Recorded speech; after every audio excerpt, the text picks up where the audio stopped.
Olá pessoal, tudo bem com vocês? Bem-vindos ao Canva Online Summit, um evento de educação pensado especialmente em professores e alunos de todo o Brasil, para que vocês possam conhecer um pouquinho do Canva e também como utilizar o Canva Educação na prática. Nós estamos no nosso terceiro dia de evento, temos a presença ilustre da Priscila Kelly, Miriam Navarro, professoras, embaixadoras do Canva, Educreators, pessoas responsáveis por criar modelos educacionais que vocês encontram dentro do Canva, e também do Luan Alves, que é nosso embaixador de marca, designer e criador de conteúdo do Canva. Hoje a gente vai ter um bate-papo muito especial sobre a construção de materiais acessíveis dentro do Canva. Nós sabemos que existe uma série de dificuldades que os alunos atípicos tem no processo de aprendizado e que às vezes a gente precisa adaptar os materiais para melhor atender essas diferentes realidades, não é, Priscila? Sim, a nossa realidade em sala de aula são com alunos que às vezes têm uma dificuldade em visualizar aquela apresentação, Uhum. dificuldade em visualizar até mesmo o material impresso, entender aquele material, conseguir manipular, conseguir participar da aula, entender um vídeo. Então, são muitos fatores que podem atrapalhar essa interação. Na prática da sala de aula, é muito comum a gente ter esse tipo de aluno que precisa de uma atenção especial, ou e é comum vocês receberem a assistência da direção, da coordenação da escola para a produção desses materiais, ou acaba sendo um trabalho mais individualizado do professor? O Brasil tem uma realidade assim bem diversificada. Tem algumas escolas que os professores têm esse apoio e da coordenação pedagógica, nesse auxílio com os materiais, mas muitos professores têm que fazer isso sozinhos. E é por isso que o episódio de hoje é muito interessante, porque vai ajudar esses professores a conseguirem trazer o máximo de acessibilidade aos seus materiais, principalmente aqueles que não têm um apoio adequado. E na prática de vocês, já aconteceu uma situação dessa de vocês precisarem adaptar um material do zero, sem apoio da escola ou sem alguma outra orientação? Como é que foi esse processo? Sim, Beca, isso é muito comum. Todos os anos nós recebemos alunos com necessidades variadas Uhum. e nem sempre estamos prontos para esse desafio. Então, contar com o apoio de ferramentas, de pessoas especialistas, de conteúdos como este, é Uhum. muito importante para a nossa prática. E eu queria saber de vocês, como funciona esse processo de construção de materiais, pensando na acessibilidade visual, pensando em crianças, por exemplo, ou adultos que sejam, que têm baixa visão, que têm uma necessidade especial em relação ao tamanho da fonte ou ao contraste. Alunos daltônicos têm uma variedade de possibilidades, de necessidades diferentes quando a gente fala prioritariamente do aspecto visual. Em primeiro lugar, é conhecer qual é a necessidade daquele aluno. Uhum. Como você falou, é uma gama de características específicas. Esse aluno precisa ler em uma determinada fonte, qual é o tamanho dessa fonte, qual é a cor, qual é o contraste que ele precisa de imagens, ele entende quando tem imagens simplificadas, precisa de uma construção de imagens. Então, o primeiro passo, ao meu ver, né, Miriam, é o professor entender qual é a necessidade desse aluno e, a partir daí, buscar adaptar esse material. Isso, a personalização é a palavra da vez. Não tem como olhar para os nossos alunos como se fossem todos iguais, e realmente temos que ter essa sensibilidade para perceber as necessidades e fazer as adaptações que eles precisam. Eu acho que a palavra, de fato, é personalização, não é? E aí eu queria perguntar do Luan se personalizar esses modelos, esses elementos, esses materiais que o professor já tem pronto, dá para fazer facilmente? Dá para fazer facilmente, até dentro do Canva mesmo, e só aproveitando o gancho, não só para as pessoas que precisam dessa acessibilidade, mas o design, ele influencia até na aula, né. Quando a gente volta lá na época da escola e vê que os nossos professores não usavam muito design, não usavam cores, não usavam fontes ou elementos diferentes, a aula não se tornava tão atrativa. Então, além disso, é importante fazer essa adaptação, essa personalização e manter a estética. Em anexo à minha escola, tinha um centro de apoio ao aluno com baixa visão. Lá eles faziam a personalização dos materiais, tanto para braille quanto para, por exemplo, um aluno que era da minha sala mesmo, ele tinha problema de baixa visão, ele não enxergava quase nada.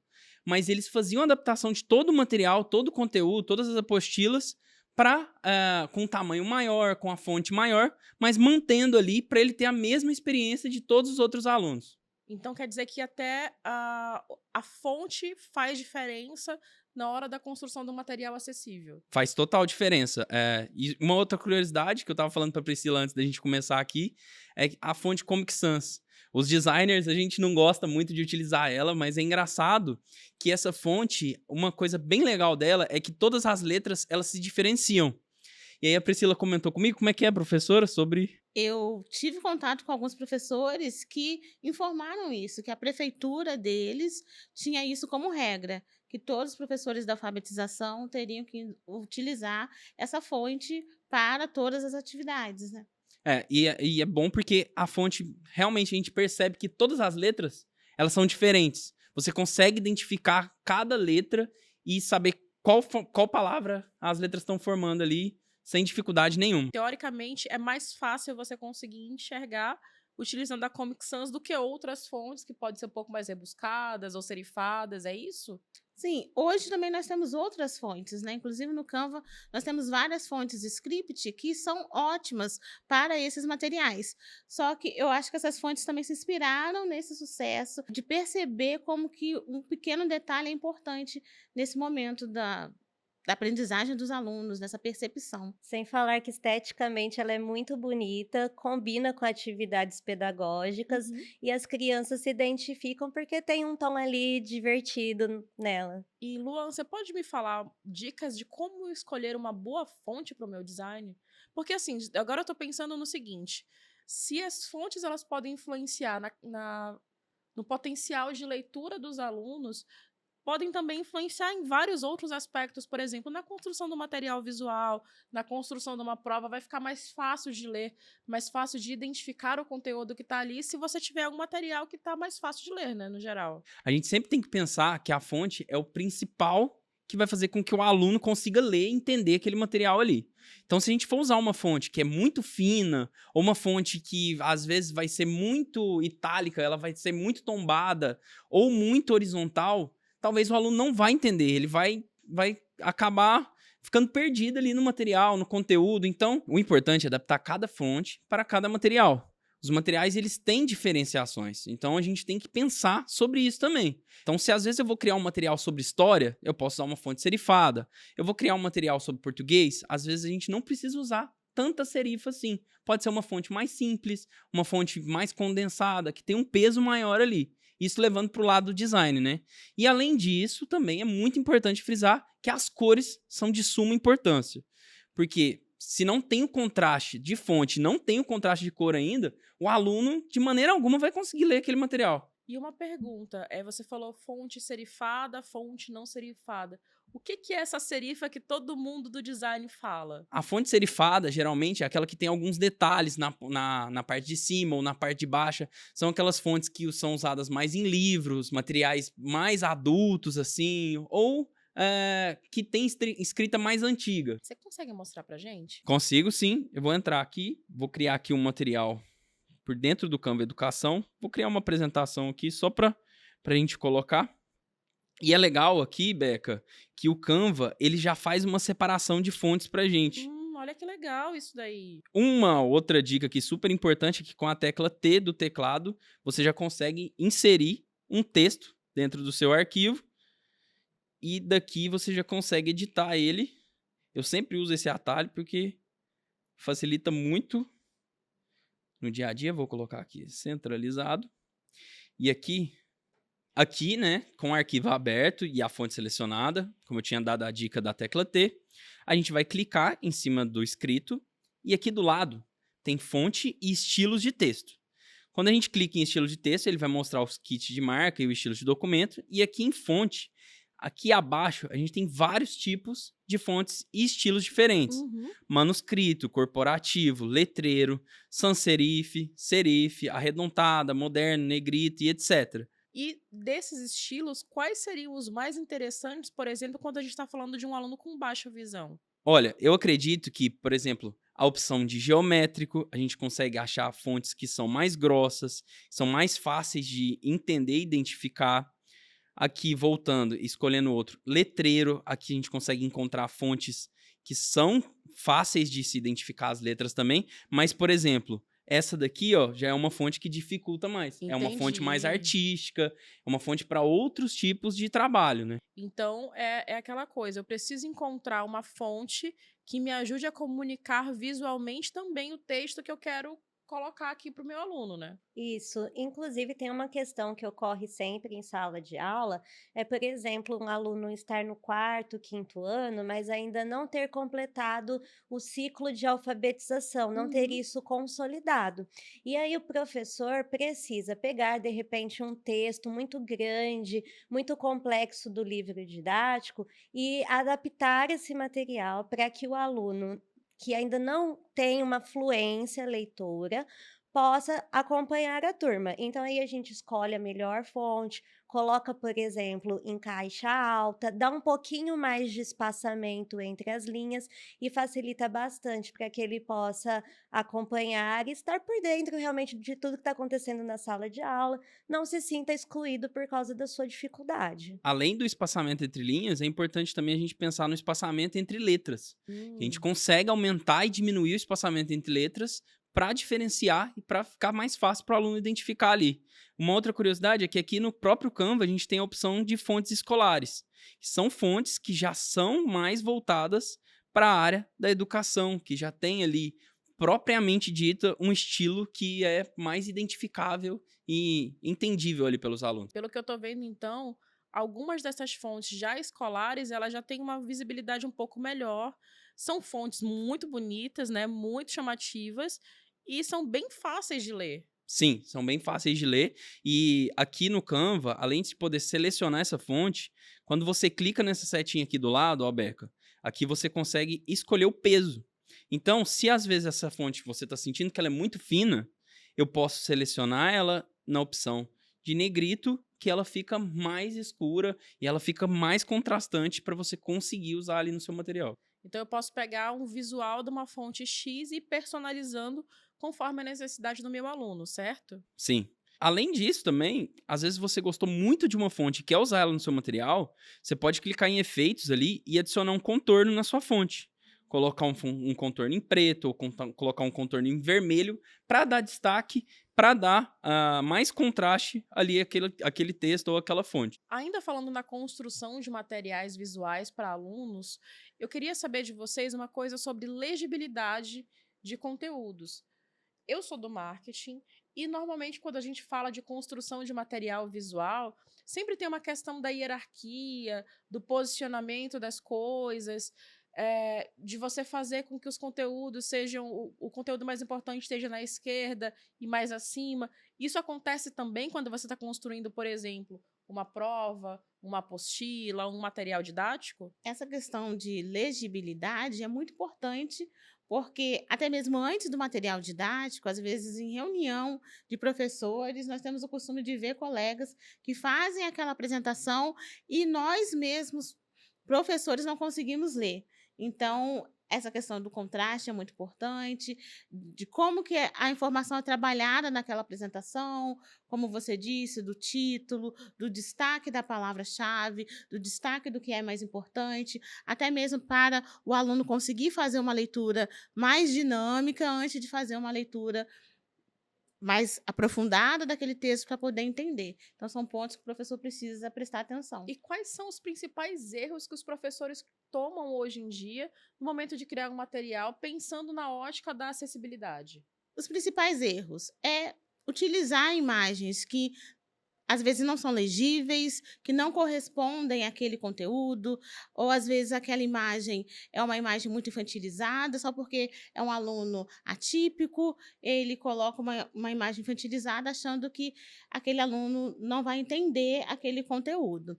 Também o uso das fontes, como já foi falado, encher de elementos aquela folha, achando que o excesso de elementos vai auxiliar na compreensão. Isso, até iria comentar que é engraçado. engraçado, porque o professor gosta muito de cor, de elementos divertidos e acha que ao construir um material repleto desses itens, ele estará acertando e fazendo melhor para o aluno. Porém, em alguns casos, prejudica a aprendizagem, porque acaba criando uma poluição visual e tirando o foco do que é essencial. É aquela coisa, né? Dizem que o menos é mais, né? Exato. Eu não vou lembrar agora quem foi que disse isso, mas dizem com roupas mesmo. Toda vez que você for sair para algum lugar, tira uma peça antes de sair, um acessório, alguma coisa, porque o menos é mais. E acaba que na educação, na hora de construção de materiais, acaba acontecendo a mesma coisa, né?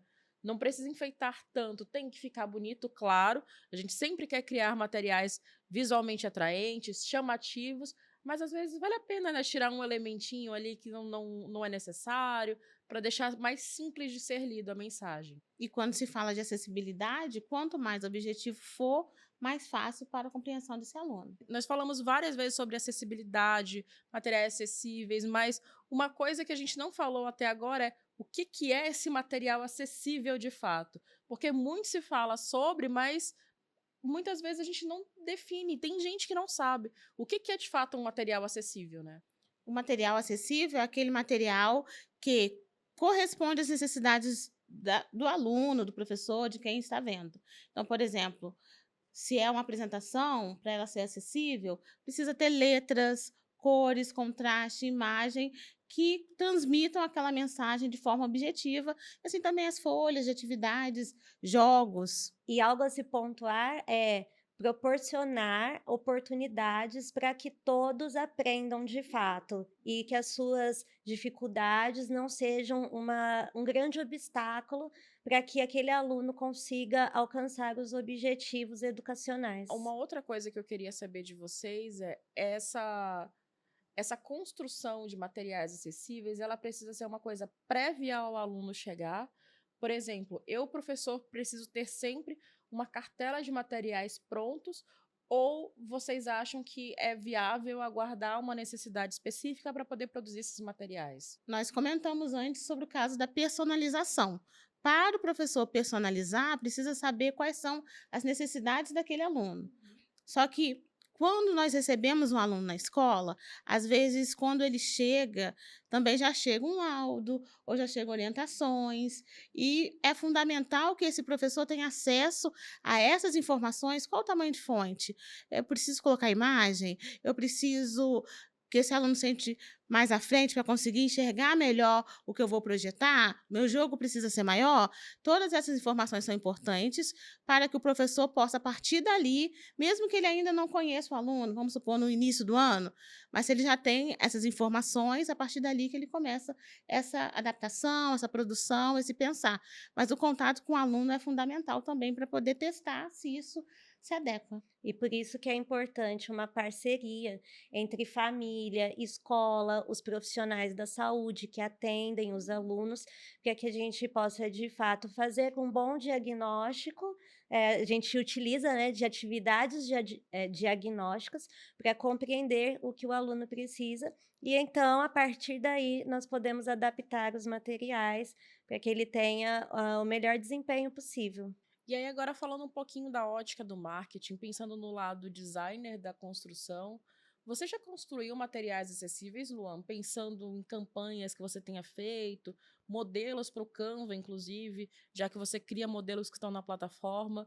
Como que é esse processo de construção de materiais que entra no Canva? Olha, o contraste é sempre a principal informação que vai estar no seu modelo, né? Então, quando eu estou criando algum modelo que é para promoção ou alguma arte que é mais voltada para esse nicho, eu sempre tenho que deixar em destaque a informação que eu quero mais passar ali. E pensando nisso também, às vezes quando a gente vai fazer algumas placas, alguns avisos, sempre a informação principal ela vai estar em destaque, que volta para acessibilidade.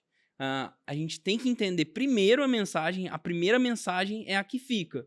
Depois que a gente vai entender, vai ler o texto discorrido ali e entender melhor sobre aquele material. Eu queria saber de você, Miriam, se você já construiu algum material acessível do zero, como é que foi essa experiência? Se foi difícil, se foi fácil, se você tinha uma ferramenta que te ajudou nesse período, ou se você teve que fazer tudo manualmente com algum outro recurso. Como é que foi essa experiência? Pois é, lá no início da minha carreira era bem mais complicado, porque nós não tínhamos acesso a tantas informações e nem a ferramentas para apoiar essa adaptação.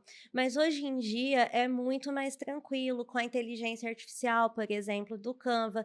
Nós podemos tirar uma foto de um texto, de um material didático, jogar, pedir para extrair aquele texto, adaptar. Outra coisa bacana é, por exemplo, um aluno que tem um hiperfoco em animais, em dinossauros, e nós podemos pegar qualquer conteúdo e associar a este tema, inserir ali alguns elementos, algumas cores que remetam a esse cenário, a toda essa parte lúdica, para que ele consiga ter interesse e aprender. Então, após o surgimento dessas tecnologias, eu tenho feito uso sempre e funciona muito bem. O aluno fica satisfeito por ter algo feito especialmente para ele. A família também percebe que o professor tem esse cuidado com o aluno e também valoriza muito o nosso lado profissional perante os nossos gestores e coordenadores. Nossa, tipo, a experiência foi de fato bem complicada no início, mas agora tá ficando cada vez mais fácil, né?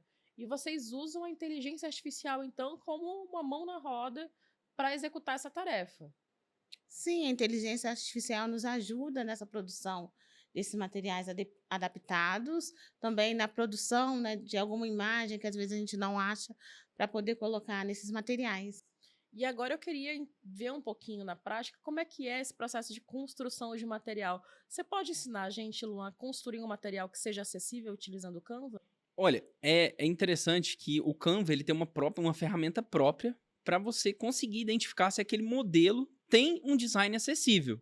Vou mostrar para vocês aqui na prática como a gente consegue acessar essa ferramenta e verificar se o nosso design tem acessibilidade ou se ele tem algum erro ali de contraste ou de diagramação. Então eu vou abrir para vocês aqui na parte de educação já. Vou selecionar aqui um modelo, por exemplo, de folha de atividades. Depois de selecionada a atividade, a gente vai lá em cima, clica em arquivo. Aqui tem a aba de acessibilidade. A gente consegue verificar a acessibilidade do design. Que legal. Então, quando a gente clica aqui, ó, ele vai mostrar nessa aba lateral se a tipografia tem acessibilidade e se existe o contraste de cores.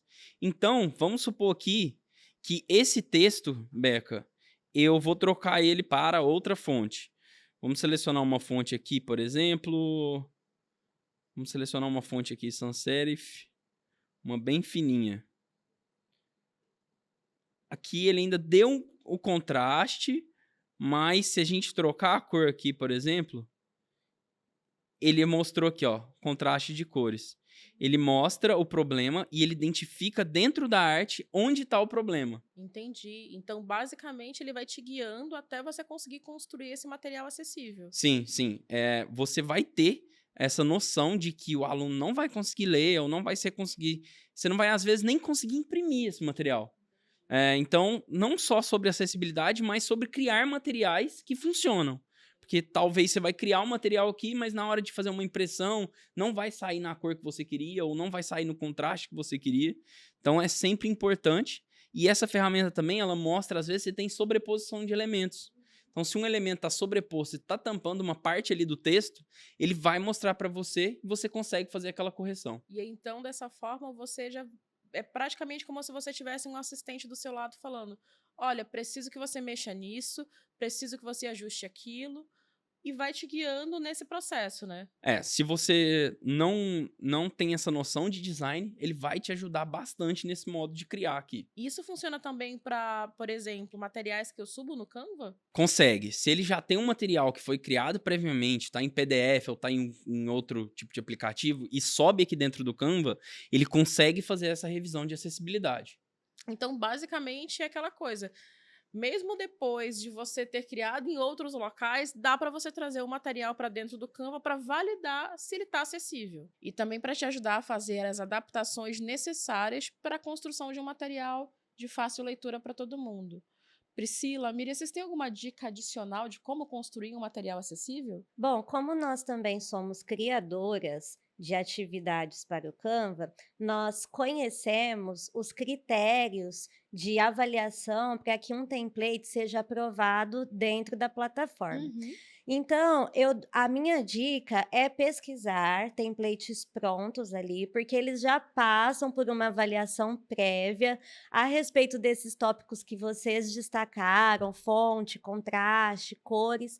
Então, ali o professor já tem um suporte e um guia para saber por onde começar a construção desses materiais acessíveis. E ele pode pegar qualquer template e modificar o conteúdo do jeito que ele precisa para a sala de aula. Então, quem tiver a sorte de usar modelos de vocês, tá tranquilo que sabe que os modelos são super acessíveis. É isso, né? Só para poder complementar o que o Luan disse, quando você utiliza os recursos de acessibilidade, o professor pode clicar ali em cada um daqueles avisos, que além de indicar o problema, ele indica uma das soluções. Qual cor que você pode colocar nesse texto para melhorar essa visibilidade? Qual é a imagem que está faltando no texto descritivo? Não, é só decorativo, você marca. Então, o Canva auxilia muito nesse processo. Entendi.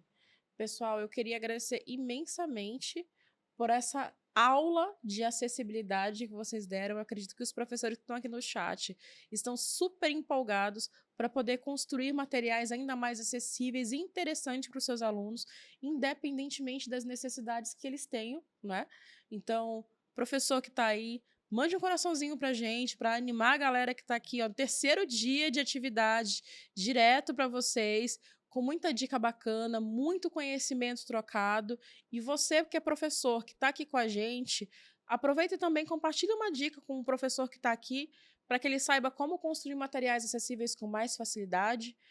Agora a gente vai passar para um outro papo, falando um pouquinho da comunidade de educação do Canva, também das comunidades no geral do Canva. Temos várias comunidades diferentes, com vários grupos de criadores, de designers, de professores. E agora eu queria saber de vocês. Todos vocês aqui são embaixadores de marca, né? E eu queria saber, primeiro, o que foi que motivou vocês a entrar numa comunidade do Canva? O que vocês buscavam quando tentaram ser embaixadores? O que foi que chamou a atenção?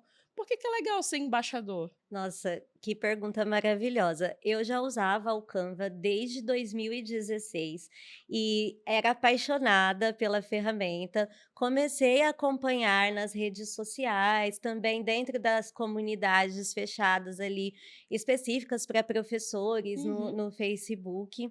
E eu fiquei sabendo sobre este universo dos canvaçadores e falei: olha, eu acho que eu tenho perfil para fazer parte disso.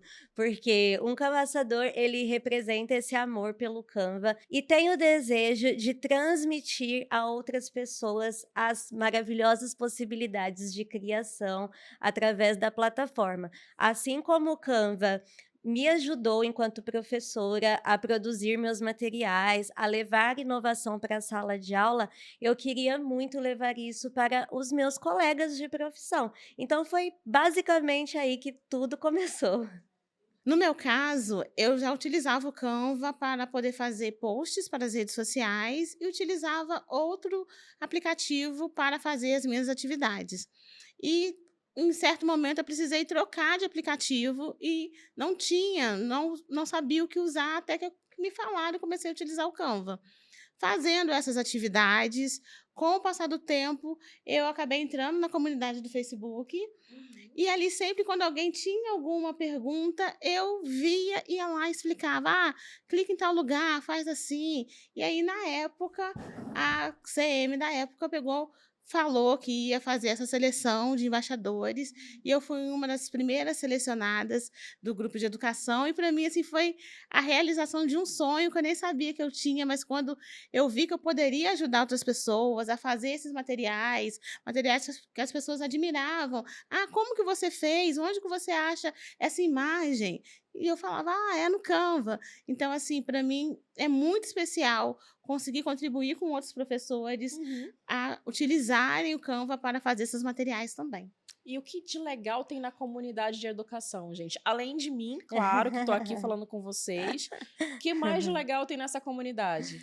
O principal com certeza é o time, todo mundo animado, todo mundo no mesmo propósito de empoderar as pessoas através do design, um apoia o outro.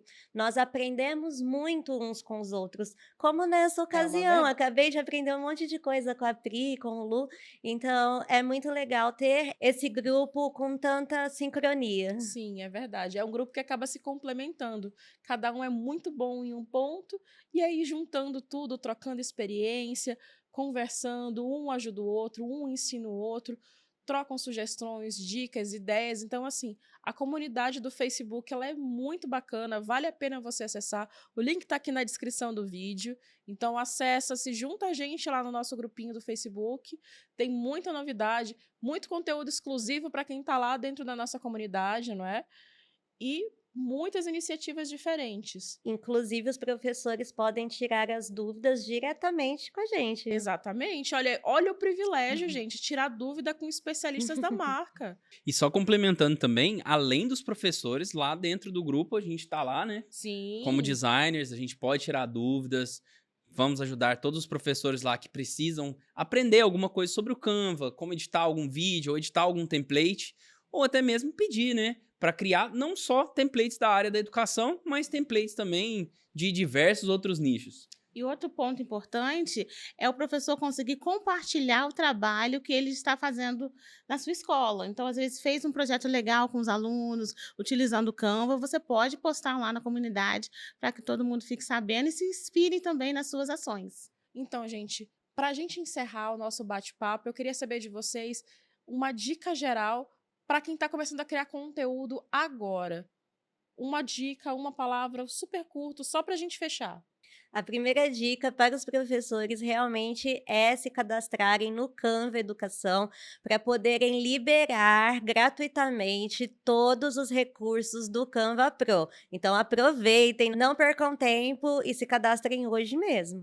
A minha dica é vocês pesquisarem na plataforma os templates que já estão prontos e utilizem esses templates para otimizar o tempo de vocês. E a minha dica é, assistam todas as aulas, até as que não são da área da educação, mas também sobre empreendedorismo, porque afinal de contas o professor também é um empreendedor, né? Com certeza, gente. Nós estamos chegando ao final desse evento, que foi maravilhoso. Foram 3 dias de muito conhecimento, muita aprendizagem. Além desses 3 dias de evento, nós temos uma trilha de conhecimento, tanto para empreendedores quanto para professores, com material riquíssimo, cheio de conhecimento para vocês, com muitas dicas, muitos tutoriais, muito mão na massa, para vocês saírem daqui, ó, usando o Canva na sua máxima potência. Pessoal, muito obrigada a todos vocês que acompanharam a gente nessa jornada. Foram dias intensos, maravilhosos, mas foi um prazer ter cada um de vocês conosco. Muito obrigada e até a próxima. Tchau, tchau!